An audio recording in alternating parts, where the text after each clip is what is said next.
Agora, na faixa 102.1 da Rádio Sociedade News FM, faça valer seu direito. Faça valer seu direito. Especialistas em diversas áreas vão te orientar, esclarecer dúvidas numa linguagem clara, de modo que você realmente faça valer seu direito.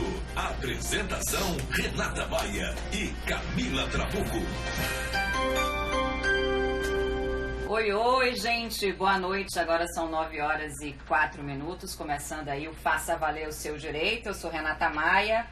Eu sou Camila Trabuco, boa noite a todas e a todos. E começa agora o Faça Valer Seu Direito. Quero dar uma boa noite ao pessoal que está aí na live. Tem a Arlete já com a gente aí ao vivo, Plínio, Lindinalva, Gorete, Paulão, Marquinhas do Verão, Raquel, minha amiga linda, Gilvan. Muita gente já acompanhando a gente aí ao vivo. E Lucas acabou de chegar, a pessoa que não pode faltar aqui nesse programa, viu, gente? Lucas Ribeiro acabou de chegar aqui na sala. E essa noite com a gente também meu amigo Marcelo Fernandes. Pois é, estamos na última semana aí do Agosto Lilás, mês que marca o enfrentamento à violência contra mulheres e a criação da Lei Maria da Penha, que esse ano aí completou 13 anos e tornou mais duras as penas para quem comete esse crime. A lei foi criada em 2006, ganhou o nome da farmacêutica Maria da Penha, que ficou paraplégica após levar um tiro do marido nas costas. Eu tenho alguns dados aqui de Feira de Santana, da violência contra a mulher, que foram coletados pela Delegacia Especializada em Atendimento à Mulher, a DEAM. Esses dados são de 1º de janeiro a 6 de agosto. Olha só aqui. Ocorrências, 1.997 ocorrências. Ameaças, 920. Lesão corporal, 399. Vias de fato, 191. Estupro, 40. Agressão moral, 566 ocorrências. Flagrantes, 108. Tentativa de homicídio, 3. Feminicídio, 2. Importunação sexual, 12. Medidas protetivas, 348.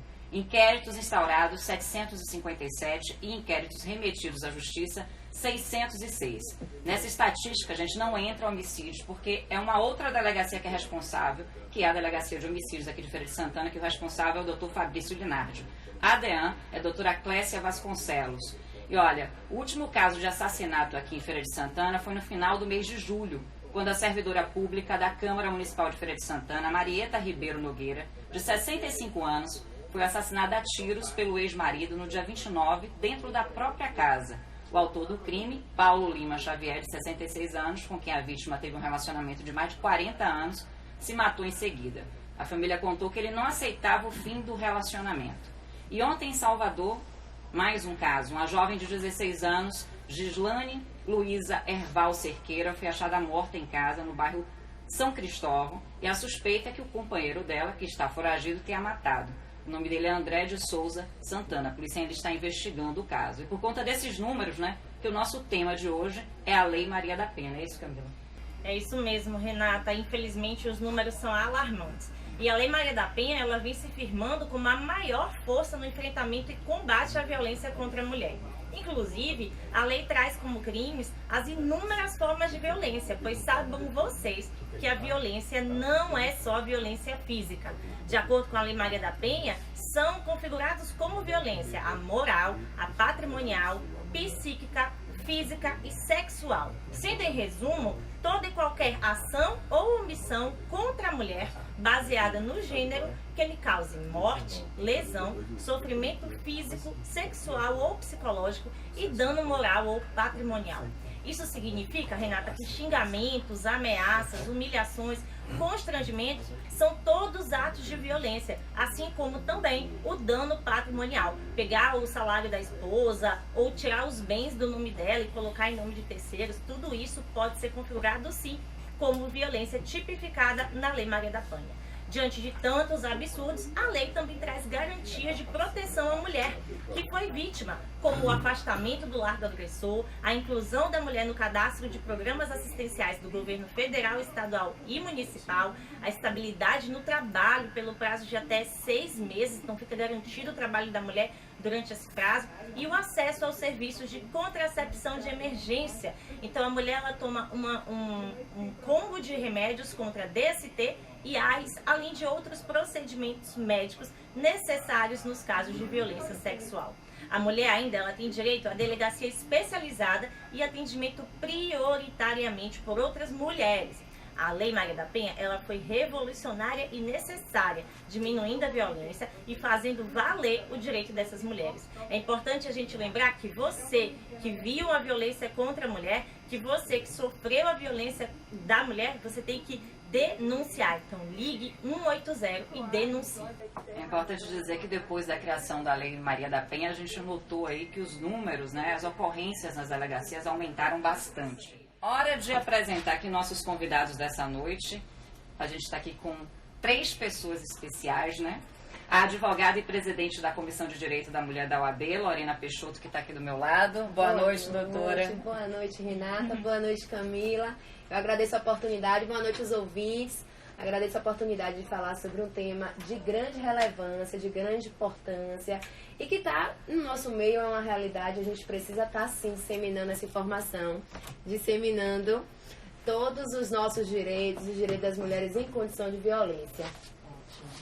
Quero apresentar também nosso outro convidado que está aqui, Dr. Moisés de Oliveira, que é advogado criminalista, especialista em ciências criminais. Boa noite, doutor. Boa noite, Renata. Boa noite, Camila. Boa noite, ouvintes. Vamos aqui hoje estar auxiliando algumas dúvidas que os ouvintes tenham. Podem estar mandando mensagens que vamos estar aqui a postos para estar respondendo e tirar todas as dúvidas que vocês tenham. E a gente também tem uma convidada bem especial aqui essa noite, que é Karine. Ela foi vítima de violência doméstica já 2 vezes. A primeira delas pelo ex-marido, com quem ela tem um filho. Eu vou pedir para ela explicar um pouquinho o que aconteceu com ela. Karine, então conta um pouquinho pra gente o que foi que aconteceu com seu ex-marido. Assim, sempre eles parecem os homens do conto de fada. Um homem que abre porta pra você, que te dá buquê de rosas. De repente, quando você se torna o alvo dele, você tá nas mãos dele, aí tudo muda. Aí você não pode mais vestir uma roupa, você não pode mais sorrir pra ninguém. Você tem que viver em função dele. Senão você é vagabunda.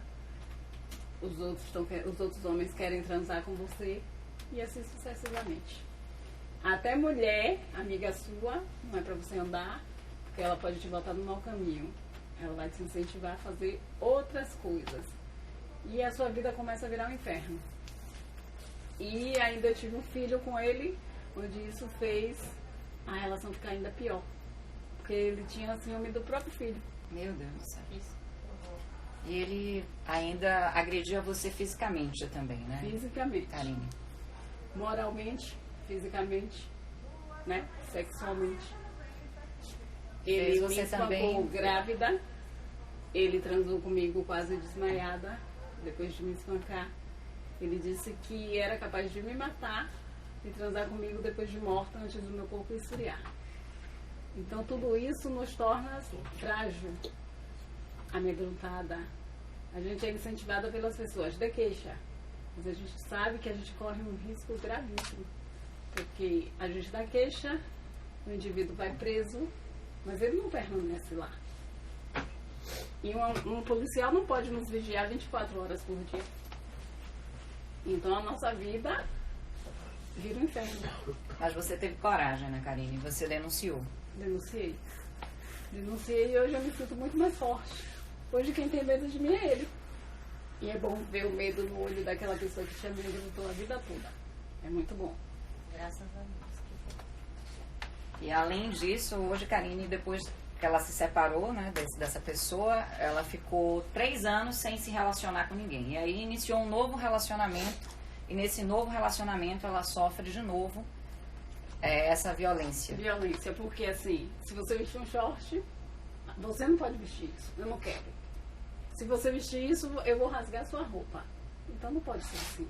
Ah, você não pode falar assim comigo porque eu sou homem. Ele é homem, eu sou mulher, e daí? Teve um dia que ele estava dentro da minha casa, ele chegou a tirar a camisa. Mulher nenhuma minha nunca falou assim comigo. Não é você que vai falar. Eu bati na mesa e disse, pegue seu capacete, sua chave. Ele tinha montado uma aliança no meu, disse, sua aliança sai da minha casa agora. Porque essa daqui vai morrer desse jeito. Então arranjei outra trouxa. Porque ninguém mais me faz tapete. Doutora Lorena, então, queria que você falasse pra gente, deixa eu colocar aqui o microfone.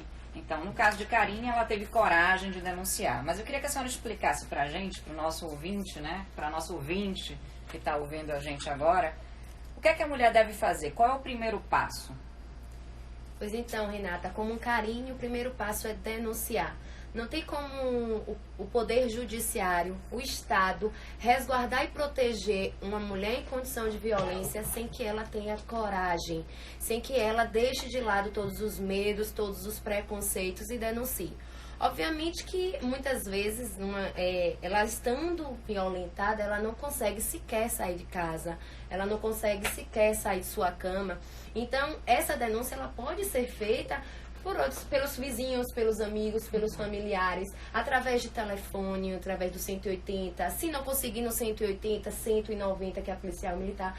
Então, o importante é denunciar, é comunicar o fato da violência às autoridades competentes.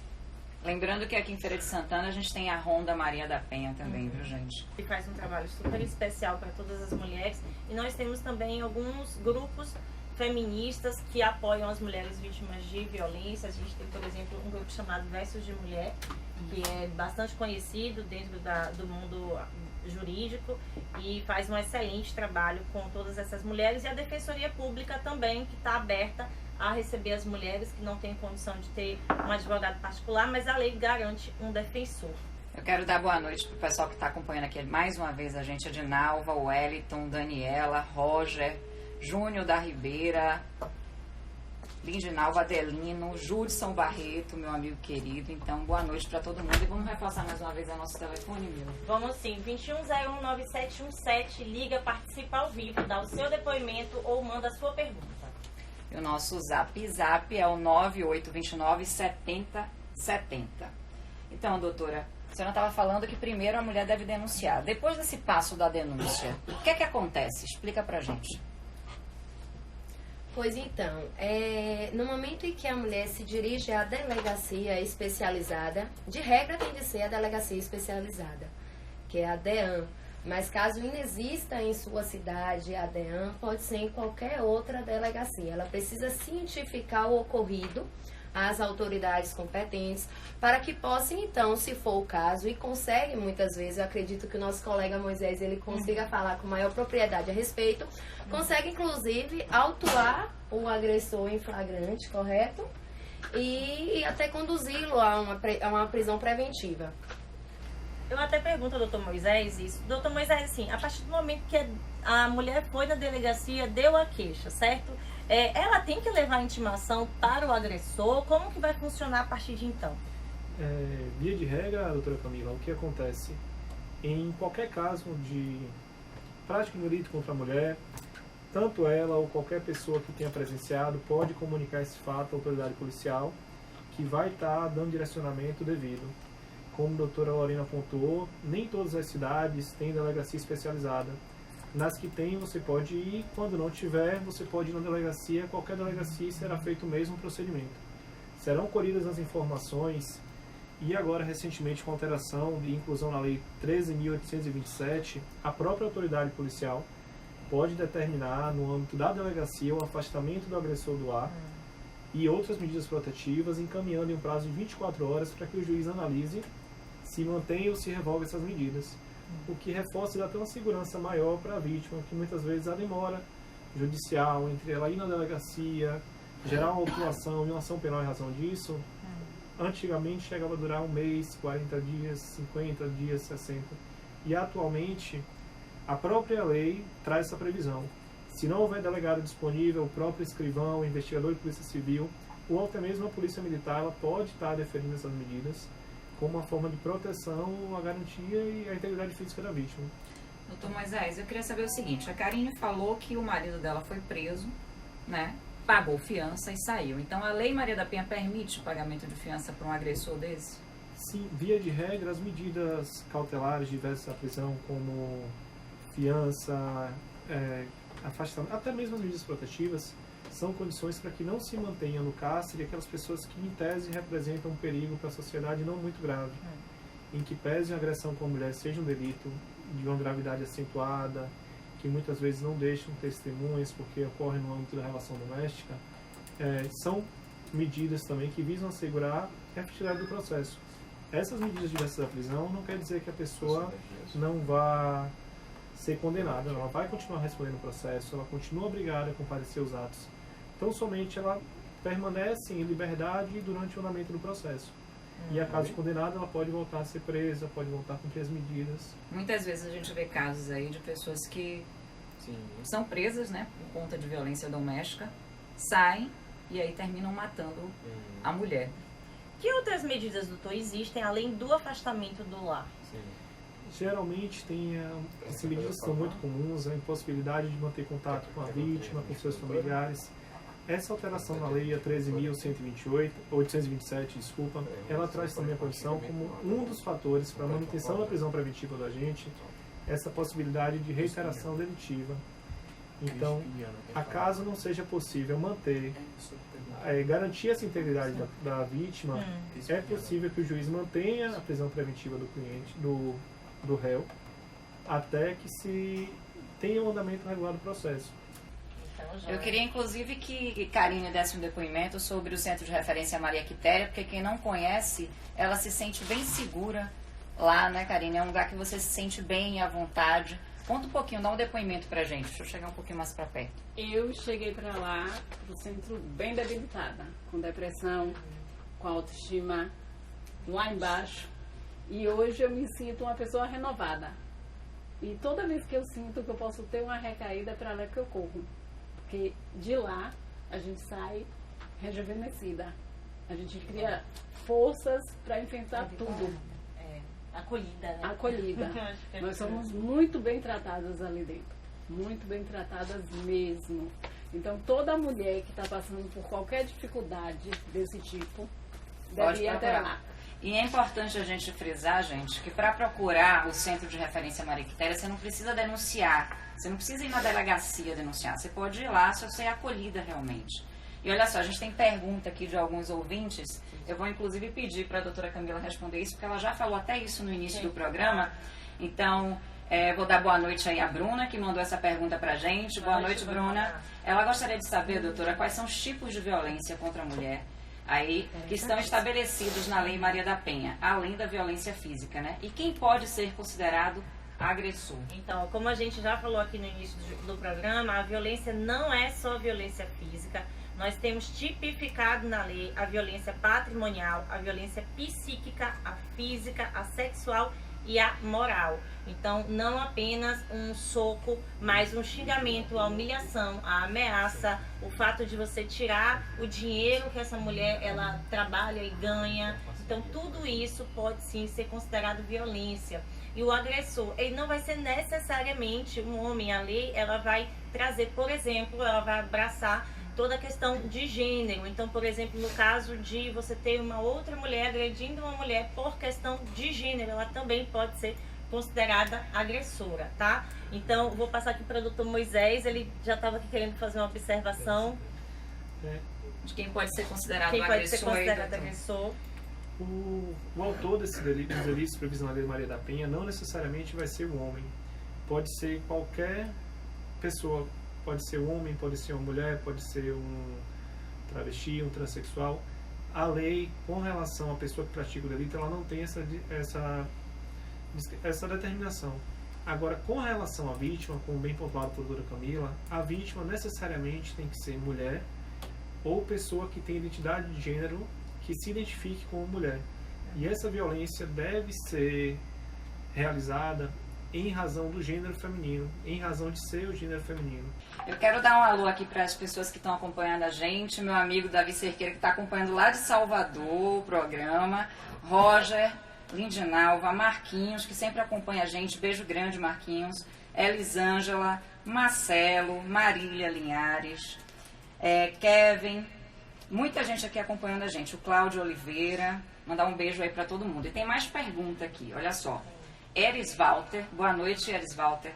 Ele quer saber o seguinte: o que fazer quando a vítima sofre agressões e faz a denúncia e em audiência, na hora da audiência, ela volta atrás e depois termina acontecendo o pior. O que fazer nesses casos?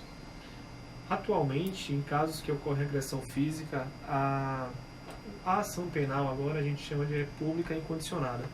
Independe da vontade da vítima o prosseguimento da ação. Uma vez que seja noticiado à autoridade policial, pela vítima, por qualquer familiar ou testemunha, a ocorrência do delito, a ocorrência de uma agressão, independe da vontade da vítima, esse processo irá seguir. Ainda que ocorra o perdão dela em audiência, que ela queira se retratar, diferentemente dos casos em que ocorre apenas a violência moral ou ocorre o xingamento. Nesses casos, cabe a retratação da vítima e a ação se encerraria. A gente tem mais pergunta? Tem sim, ó, uma boa noite aqui pra Érica, a Bruna, pra Fátima, todo mundo que tá acompanhando a gente aqui. Boa noite, gente. E a pergunta é o seguinte, olha, existem mulheres que são dependentes economicamente dos agressores e por isso ficam relutantes em denunciá-los. Com isso, doutora, aí eu vou perguntar à doutora Lorena, a lei dá amparo econômico para que as mulheres possam denunciar os seus agressores? A pergunta da Érica.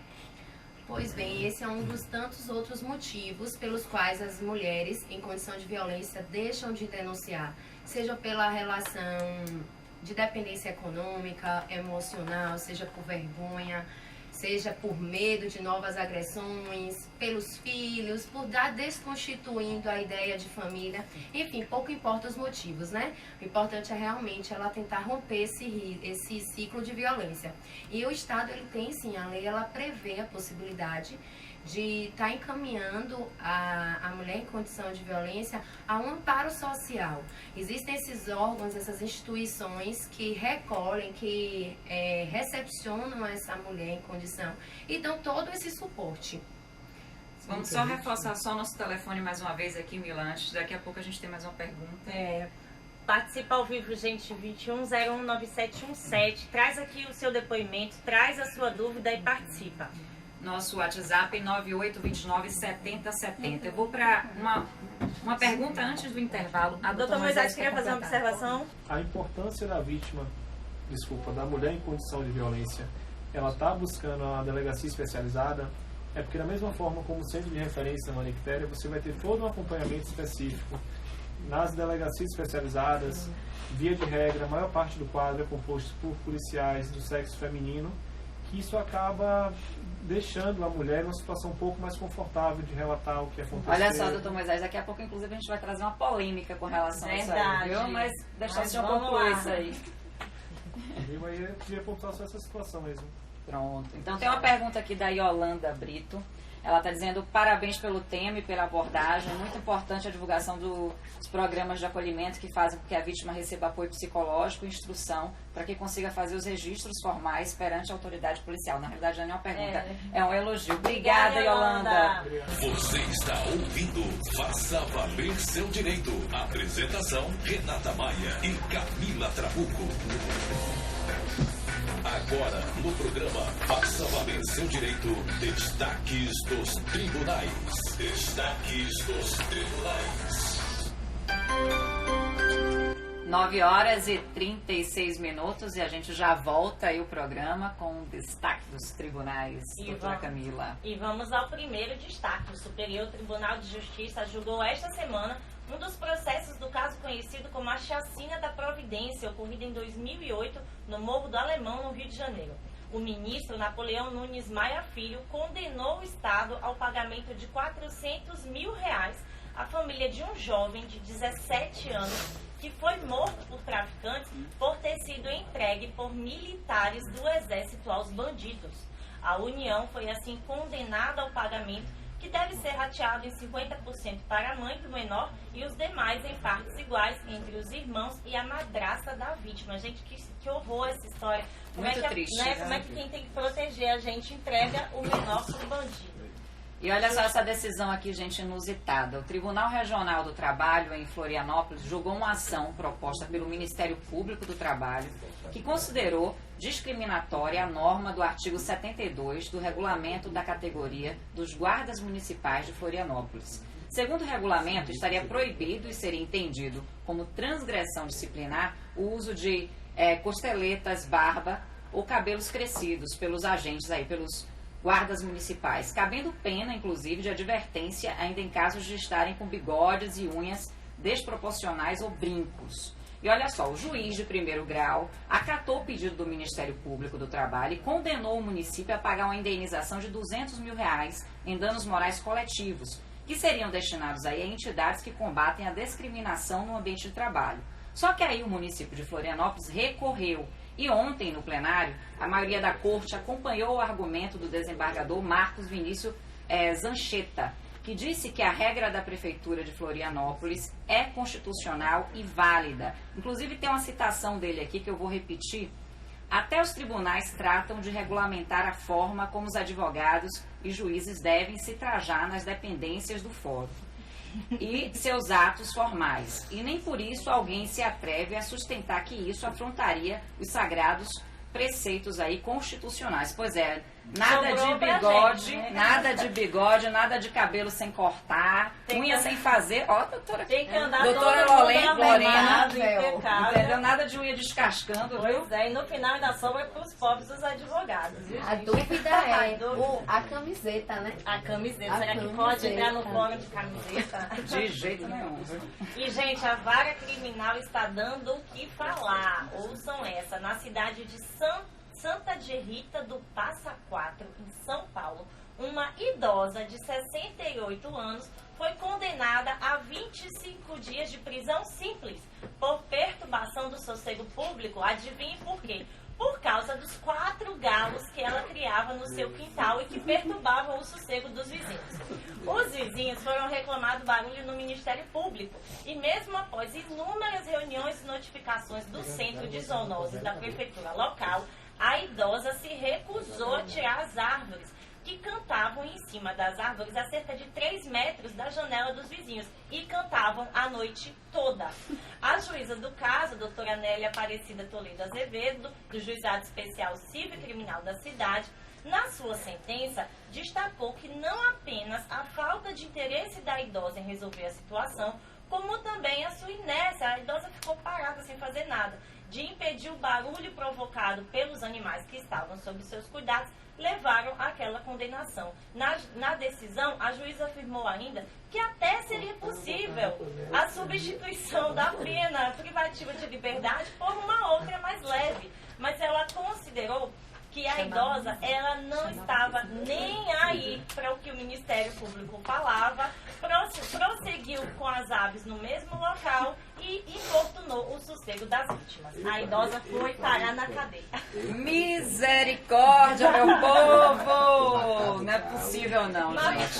Ó a sugestão de Marcelo aqui. Diga aí, Marcelo, qual é a sua O sugestão? que você faria, Marcelo? Eu pegava o galo, um por dia, matava, cozinhava e ainda chamava ela para comer. Nossa, gente, ele ia matar todos os galos. Não, Marcelo, que é isso? Ela ia sofrer muito. Olha só. Tadinha. E já voltando ao nosso tema aqui, este mês o plenário do Senado aprovou a redação do projeto de lei de número 510/19, que é de 2019. Segundo o texto, fica garantida aí a prioridade em processos judiciais de divórcio às mulheres vítimas de violência doméstica e familiar. O projeto ainda depende de nova aprovação pela Câmara dos Deputados, mas o texto vai alterar a Lei Maria da Penha, garantindo que a mulher vítima de violência e que deseja aí pedir o divórcio ou a dissolução de união estável possa ser diretamente encaminhada pelo juiz para os órgãos competentes, como a Defensoria Pública, tendo prioridade aí na tramitação do seu processo em qualquer juízo ou tribunal. A vítima terá a opção ainda de ingressar com ação no juizado de violência doméstica e familiar, mas a partilha de bens deve ser proposta necessariamente na vara de família. Fica ainda previsto que o Ministério Público será obrigado a se manifestar em todos os processos que for indicado que a mulher foi vítima de violência doméstica familiar. E olha só, gente, tem várias perguntas aqui dos nossos ouvintes, né? Eu quero dar aí boa noite a Adelino, a Divanil, o Eris Walter, que está parabenizando o programa aí, desejando sucesso, obrigada, o Cristóvão, o Paulinho Veras, entendeu? Tem uma pergunta aqui, doutora, que eu já quero falar para a senhora, doutora Lorena.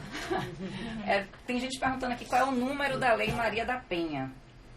A lei é 11.314. 11.340 de 2006. Lei 11.340 de 2006. Gente, é uma lei linda. Realmente é uma lei que contempla definições dos tipos de violência, quais são as medidas para combater essa violência. Vale a pena dar uma leitura. Todos nós mesmos, sociedade, temos de ter essa curiosidade de ler essa lei. Tem mais pergunta aqui do nosso ouvinte, o Cridalino. Boa noite, o Cridalino. Boa noite. Ele quer saber, na audiência, o agressor se arrepende e pede reconciliação. A ação pode ter um fim e o homem se tratar? Quem responde? Quem pode responder, Dr. Moisés, que é homem. Responda aí. Nessa situação, a questão do arrependimento dele, por exemplo, pode ser levada em consideração para fins de dosimetria da pena, para efeitos de diminuição ou não. A opção dele se tratar também é algo que pode ser avaliado pelo juiz, porque são situações que demonstram o interesse da pessoa acusada pela prática do delito em mudar. Então, são situações que podem ser valorizadas. Mas isso não implica em absolvição, não vai implicar também em nenhuma outra medida que exonere ele de responder o processo. Mas é uma situação interessante e que deveria ser, como o doutor Lorena pontuou, são situações que deveriam ser mais difundidas e pessoas que estão nessa situação podem estar buscando apoio psicológico, apoio social nos centros também para estar... Nos CAPs, né? Exato. Vai buscar lá uma ajuda lá, meu querido, para se reabilitar. Para não cometer essa Tem que se violência. tratar. Porque às vezes a pessoa tem problema, né? Tem problema Às vezes com alcoolismo, psicológico. com tudo. Então é bom procurar o pessoal aí no CAPS para ter um atendimento aí. Tem mais pergunta aqui, a Arlete Brandão, da Santa Mônica, nossa amiga, né? Minha amiga de Camila. Com certeza. Um abração, Arlete. Boa noite. Quais são os procedimentos para que sejam aplicadas as medidas protetivas de urgência? Moisés responde Então, pra Moisés. gente.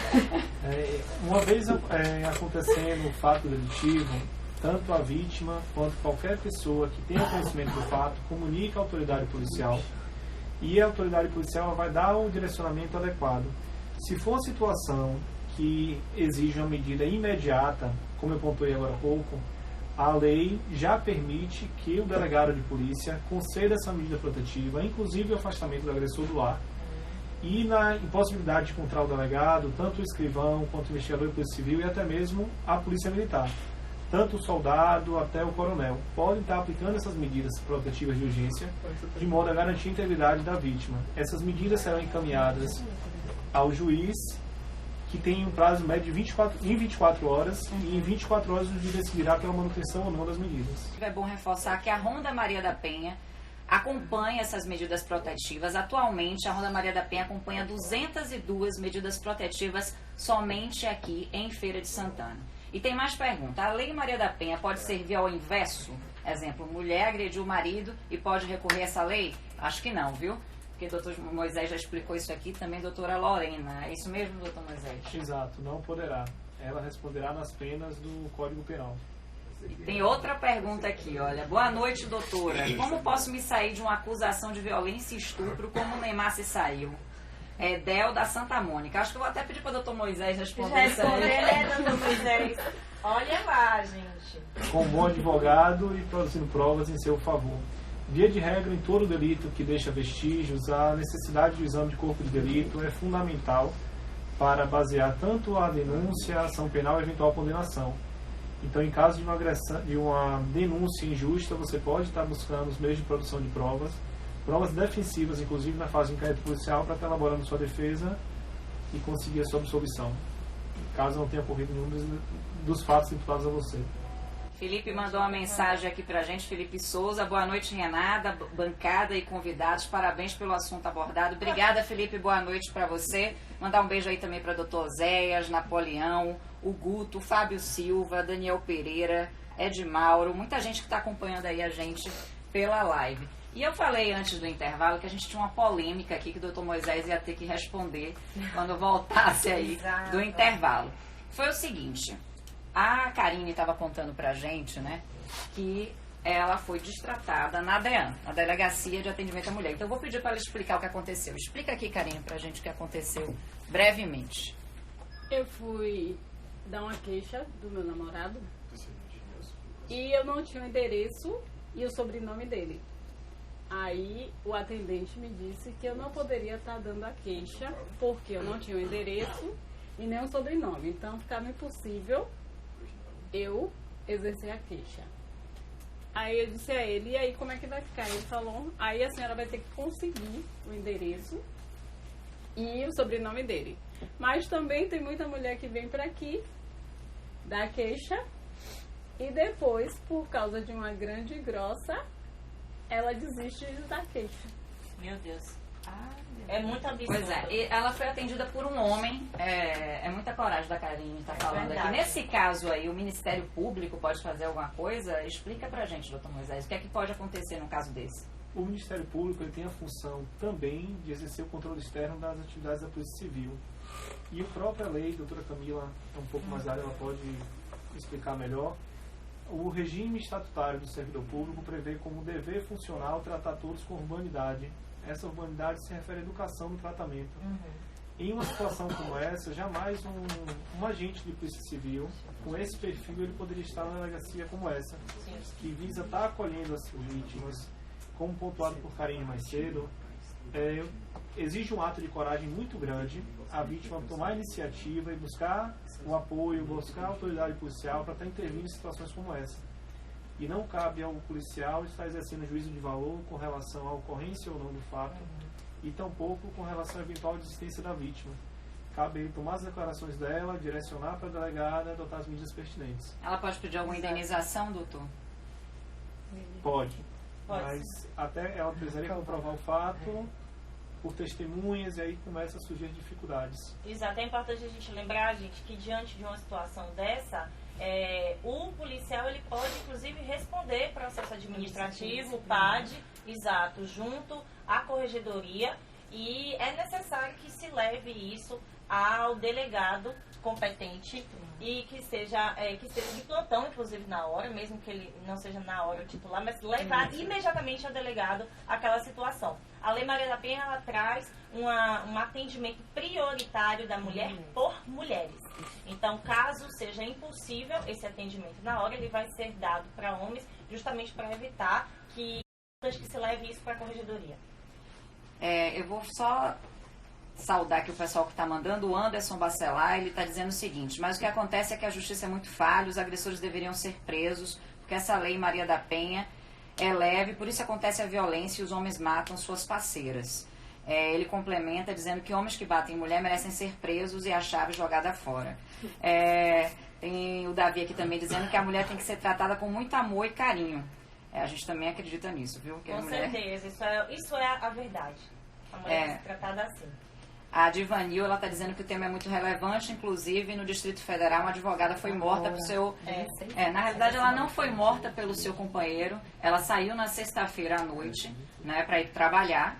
O marido dela, ela tem um filho, e aí ela pegou uma carona no ponto de ônibus e foi assassinada por esse homem que é um cozinheiro. Não tem nada a ver aí, não é um crime passional. Ele é um serial killer, na verdade. Ele já tinha matado outras pessoas e ele confessou o crime, inclusive. Nesse caso, pode ser enquadrado como feminicídio. Exatamente. Obrigada, doutor Moisés. Alguma pergunta aí, Renata? Temos perguntas aqui. O que acontece é o seguinte, doutor Moisés, acredito, é possível entrar com ação contra o agressor com base na Lei Maria da Penha para ter de volta o dano patrimonial da mulher? O cara roubou a mulher, ela tem pela Lei Maria da Penha como ter de volta esse valor que foi tirado?